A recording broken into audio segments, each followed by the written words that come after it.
नमस्कार स्टूडेंट्स। देखो बच्चों, अपने हिस्ट्री का जो अपने ऑनलाइन क्लास स्टार्ट किए, अपने हिस्ट्री जो अपने पढ़ रहे हैं, उसमें अपने पिछला जो वीडियो था वो था अपने मौर्य साम्राज्य का। देखो अपने चैप्टर कौन सा चल रहा था, चैप्टर 2 भारतीय इतिहास के स्वर्णिम पृष्ठ। अब अपने वही टॉपिक पढ़ रहे हैं जो अपने 8 प्रेजेंट में सिलेबस में है। मतलब जिन टॉपिक्स को हटा दिया है, जैसे मान लो सेकंड चैप्टर है, सेकंड चैप्टर से अपने हर्षकालीन भारत हटा दिया है। इसके अलावा अपने विजयनगर साम्राज्य जो था इसको भी अपने हटा दिया। तो ये चैप्टर अपने नहीं पढ़ेंगे। अपने कौन कौन से, एक तो मौर्यकालीन भारत है, मौर्य काल था, मौर्य काल अपने कंप्लीट हो चुका है, क्लियर है। फिर दूसरा अपने जो पार्ट आता है वो आता है गुप्त साम्राज्य। कौन सा है अपने गुप्त साम्राज्य। आज का जो वीडियो है इसमें अपने किसकी बात करेंगे, गुप्त साम्राज्य की ही बात करेंगे, गुप्त शासकों के बारे में बात करेंगे। देखो अपने, हालांकि मैंने पिछले वीडियो में कहा था कि अगला वीडियो पॉलिटिकल का आएगा, लेकिन पॉलिटिकल का वीडियो में इसलिए नहीं डाला क्योंकि पॉलिटिकल का अपने लगभग सिलेबस हो चुका है। अपने 2 ही चैप्टर बाकी रहे, एक तो वो आर्थिक सामाजिक न्याय महिला आरक्षण वाला, और एक रहा है अपने राजनीतिक सहभागिता। ये 2 ही चैप्टर जो है वो अपने शेष रहे हैं। बाकी सारे चैप्टर चाहे उनको हटाया हो या रखा हो, कुछ भी किया हो, अपने कंप्लीट चैप्टर मैंने आपको पढ़ा दिए हैं। हिस्ट्री अभी अपने स्टार्ट किए, इसलिए मैं सोच रहा हूँ कि थोड़ा सा अपने हिस्ट्री को खींच ले।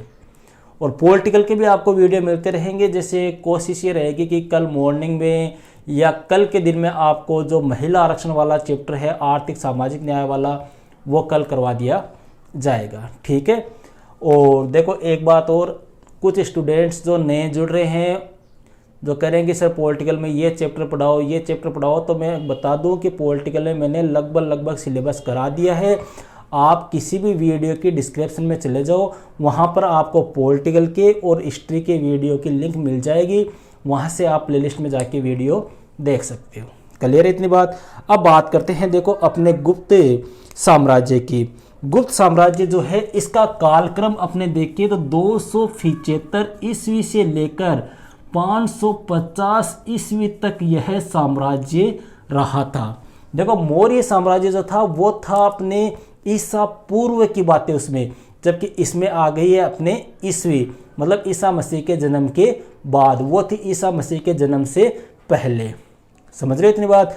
अब देखो अपने गुप्त साम्राज्य जो है, इस गुप्त साम्राज्य में अपने प्रमुख शासकों की बात करें तो पहला शासक था अपने श्रीगुप्त, फिर आया था अपने घटोत्कच, फिर आया था अपने चंद्रगुप्त प्रथम, फिर आया था अपने रामगुप्त, फिर आया था अपने चंद्रगुप्त द्वितीय, फिर आया था अपने समुद्रगुप्त, फिर कुमारगुप्त, यशोरी समुद्रगुप्त, फिर कुमारगुप्त, फिर स्कंदगुप्त। ऐसे कई शासक हुए थे।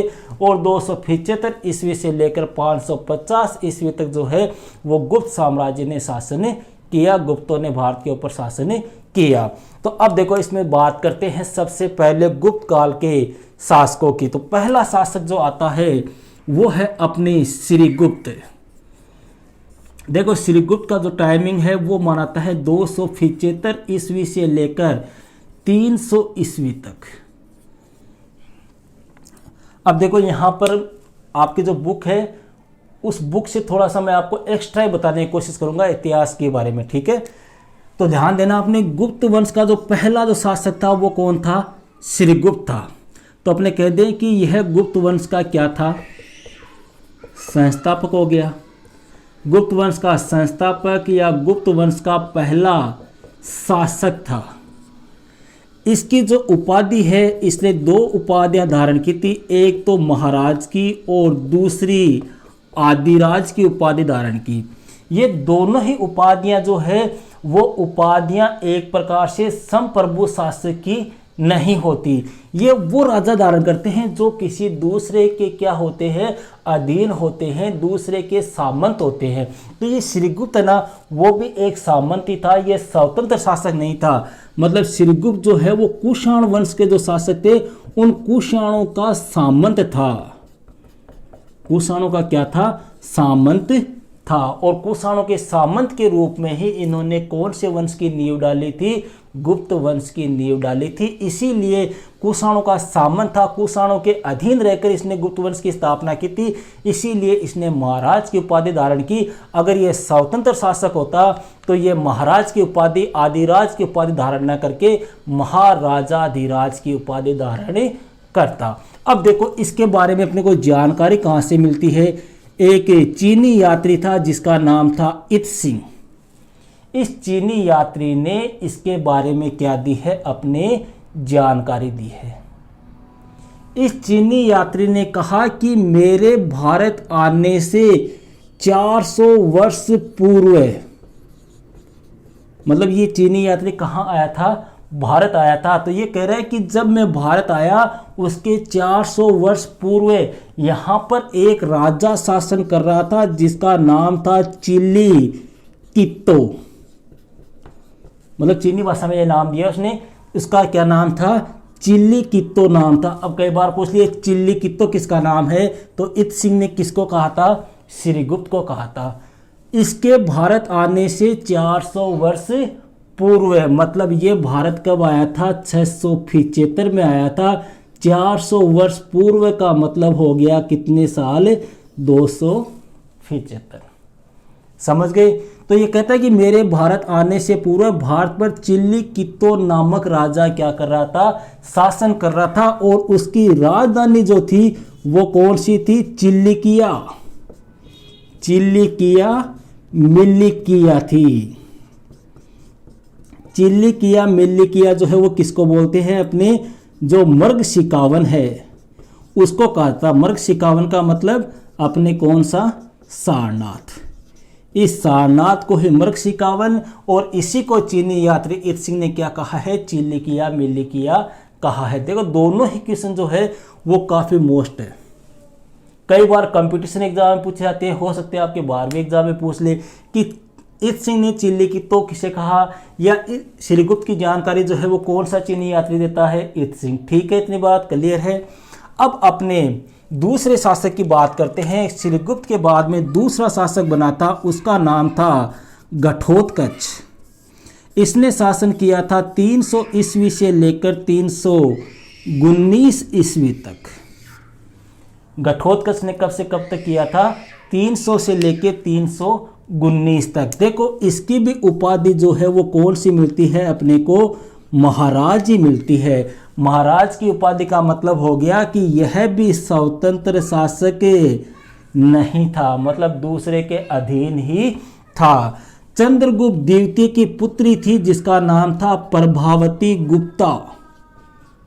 चंद्रगुप्त द्वितीय की पुत्री थी जिसका नाम था प्रभावती गुप्ता। इसके 2 ताम्रपत्र लेख मिले हैं, एक तो पूना से, एक रिद्धपुर से।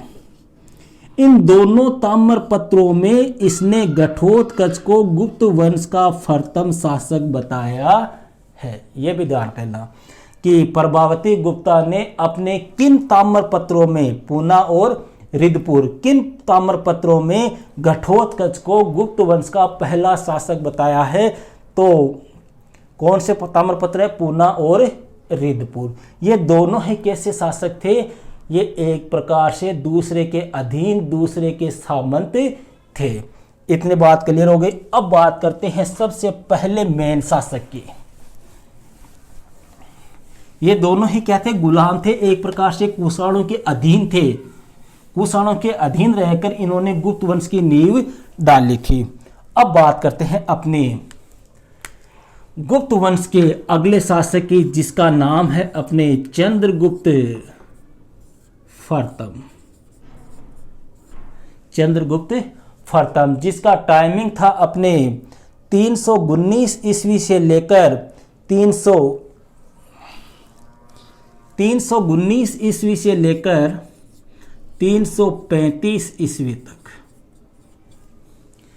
चंद्रगुप्त प्रथम। यहां से अपने एक प्रकार से देखें तो गुप्त वंश की वास्तविक शुरुआत होती है। वो कैसे होती है वो देखो। गुप्त वंश का यह पहला शासक था जिसने महाराजाधिराज की उपाधि धारण की। महाराजाधिराज की उपाधि धारण करने वाला यह पहला शासक था। और यह उपाधि कौन धारण करता है? जो कैसा शासक होता है? संप्रभु शासक होता है, स्वतंत्र शासक होता है। इस आधार पे अपने कह सकते हैं कि चंद्रगुप्त प्रथम जो है वो गुप्त वंश का कैसा शासक था? वास्तविक संस्थापक था। गुप्त वंश का वास्तविक संस्थापक जो थे वो किसको माना है? चंद्रगुप्त प्रथम को। ध्यान देना, गुप्त वंश का अगर संस्थापक पूछ ले तो अपने को श्रीगुप्त करना है। गुप्त वंश का अगर वास्तविक संस्थापक पूछ ले तो अपने को चंद्रगुप्त प्रथम करना है। इसी चंद्रगुप्त प्रथम ने अपने साम्राज्य या अपने राज्याभिषेक की याद में 319 ईस्वी में एक संवत चलाया, जिसे अपने इतिहास में गुप्त संवत के नाम से जाना जाता है। और यह जानकारी जो है वो कौन देता है? अल-बरूनी देता है।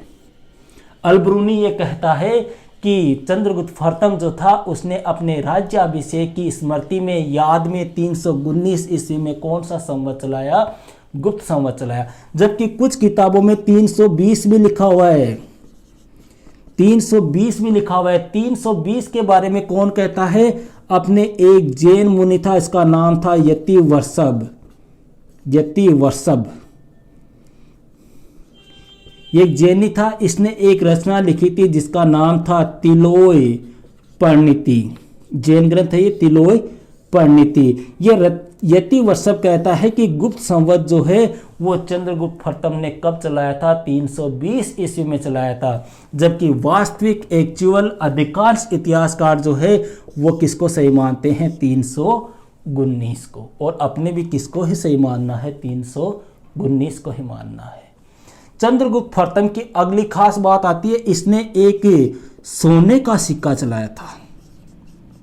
कौन सा सिक्का चलाया था? सोने का सिक्का। उस सोने के सिक्के की देखो क्या खास बात है। उस सोने के सिक्के पर एक चंद्रगुप्त और कुमार देवी, ये कुमार देवी कौन थी? चंद्रगुप्त की पत्नी थी, चंद्रगुप्त की रानी थी। इन दोनों का एक सिक्का मिला हुआ है। इस सिक्के की खास बात क्या है वो ध्यान देना। सिक्के के एक तरफ इन दोनों के क्या है? चित्र है। सिक्के के दो पहलू होते हैं, एक पहलू की तरफ इन दोनों के चित्र है। चित्रों के नीचे इन दोनों का क्या लिखा हुआ है? नाम लिखा हुआ है। और साथ ही साथ में क्या लिखा हुआ है?